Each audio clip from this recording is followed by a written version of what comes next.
Một người thầy thật sự cũng đang học.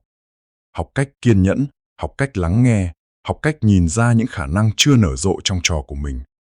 Có thầy cô từng nói, thầy dạy trò 10 năm, nhưng chính trò lại dạy thầy cách yêu nghề trở lại.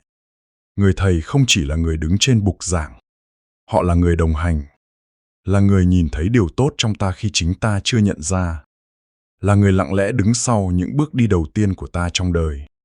Và khi ta bay xa, họ chỉ mỉm cười trong im lặng. Càng trưởng thành, ta càng hiểu rằng lòng biết ơn không chỉ là lời nói, mà là cách ta sống. Mỗi khi ta lựa chọn làm điều tử tế, ta đang nối tiếp bài học của người thầy cũ. Mỗi khi ta dùng tri thức để giúp người khác, ta đang gửi lại món quà mà thầy từng trao. Lòng biết ơn không cần hoa hay quà, chỉ cần một tin nhắn. Thầy ơi, em vẫn nhớ lời thầy dạy ngày đó.